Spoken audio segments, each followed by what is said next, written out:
ہاں جی بالکل، اس وقت میں موجود ہوں ٹاؤن شپ میں، جہاں پر گزشتہ روز ایک افسوسناک واقعہ پیش آیا۔ 8 سالہ بچی کو آوارہ کتوں نے کاٹا، جس کے بعد اس کی ہلاکت جو ہے وہ پیش آئی۔ اسی کے چلتے وفاقی وزیر اطلاع اللہ تارڑ اور سینئر لیگی رہنما ساجدہ تارڑ نے ان کے گھر آمد کی اور ان کے جو گھر والوں سے ہے تعزیت کی۔ کیا مزید تفصیلات ہیں انہی سے جانتے ہیں۔ طاہر صاحب ہمیں بتائیے گا، آپ یہاں پر آئے، کتنا افسوسناک واقعہ ہے، ننھا پھول سی بچی جو ہے وہ جہاں باقو گیا، کیا کہنا چاہتے ہیں؟ ہماری کرسچن کمیونٹی کی ایک بہت ہی پیاری بچی 8 سالہ مہر جو ہے وہ یہاں آوارہ کتوں کے کاٹنے سے وہ فوت ہوئی۔ اس کے والد ہمارے ساتھ کھڑے ہیں، یہ یہاں پہ قبرستان میں ان کا پھولوں کا کام ہے، تو ہم ان کے پاس حاضر ہوئے ہیں۔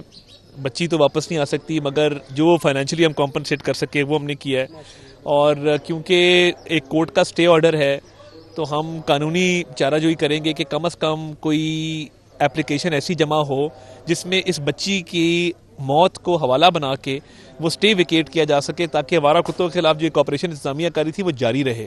اور یہ چھوٹے بچوں پر اس طرح حملہ ہونا بڑا دردناک واقعہ ہے۔ پورا اس وقت جو ٹاؤن شپ ہے وہ بہت غم میں مبتلا ہے، رنجیدہ ہے اس بچی کے جانے سے۔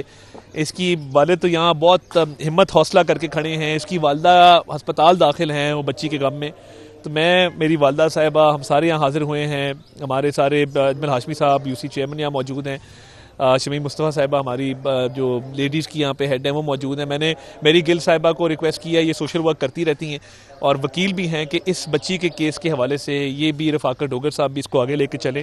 تو ہمیں بڑا دکھ ہے اس بچی کے جانے کا، اور میں سمجھتا ہوں کہ ہمارا فرض بنتا ہے کہ ہم اس خاندان کا بھی خیال کریں، اور اس بچی کے حوالے سے اب مزید یہ کہ باقی بہت سارے بچے بچ جائیں اگر یہ سٹے ویکیٹ ہو جاتا ہے۔ مجھے بتائیے گا کہ آپ نے کہا کہ ہم اب امدادی مدد کریں گے، کیا وعدہ کر رہے ہیں ان لوگوں سے، کس طرح ان کا جو ہے؟ تو 5 لاکھ کا چیک ان کو پیش کیا ہے۔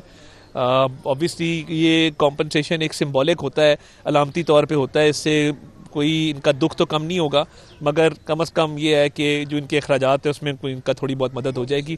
اس کے علاوہ تو اب انسان اور کیا ہی کر سکتا ہے، انسان بے بس ہے۔ جیسا مجھے بتائیے گا کہ ٹاؤن شپ میں بارہا اس طرح کے واقعات پیش آتے رہے کہ آوارہ کتوں کے مسائل یہاں پر بہت زیادہ تھے، اب اس طرح کا ایک واقعہ پیش آیا، کیا لگتا ہے کس کی غفلت تھی، انتظامیہ کے اداروں کی یا پھر آپ لوگوں کی؟ دیکھیے، اس پہ کیونکہ ایک انتظامیہ کی طرف سے آپریشن جاری تھا اور کورٹ کی طرف سے سٹے آرڈر دیا گیا، تو یہ قانونی ایک بحث ہے، اور میں اس بچی کا میں بہت دکھ ہے، مگر ہم کوشش کریں گے کہ قانونی طور پہ یہ سٹے ویکیٹ ہو تاکہ یہ آپریشن جاری رہے اور بہت سارے اور بچے بچ جائیں۔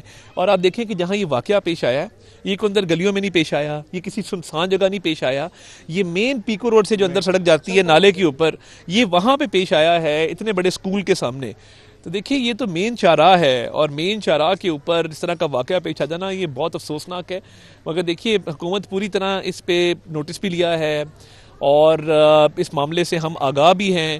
یہ قانونی جنگ جو ہے اس کا کوئی حل نکالنا ہے انشاءاللہ تعالیٰ، اس کے لیے ہم اپنا بھرپور کردار ادا کریں گے۔ جیسے میں نے کہا، نہ جو ہم نے یہاں چیک پیش کیا اس سے بچی واپس آئے گی، نہ قانونی چارہ جوئی سے، مگر ہو سکتا ہے کہ اس کے توسط سے بہت سارے اور بچے بچ جائیں۔ اچھا جی، ہمارے ساتھ میڈم ساجدہ بھی موجود ہے۔ میڈم ہمیں بتائیے گا کہ آپ اس حلقے کو دیکھتی ہیں، عطا صاحب کی جو ہے وہ غیر حاضری میں اس طرح کا واقعہ پیش آیا ہے، اس حوالے سے کیا کہنا چاہتی ہیں، کس طرح تعزیت کر رہے ہیں؟ بسم اللہ الرحمن الرحیم۔ جیسے کہ میں ان سب بہن بھائیوں کی بیچ میں موجود رہتی ہوں، اور آج یہ واقعہ سنا ہے، بہت تکلیف ہوئی ہے، ان تک اس لیے پہنچے ہیں تاکہ ان کی داد رسی ہو سکے، ان کے لیے کوشش کر سکیں، اور بہت دکھ اور تکلیف کی بات ہے۔ آئندہ کوشش ہوگا کہ ایسی نہ واقعہ۔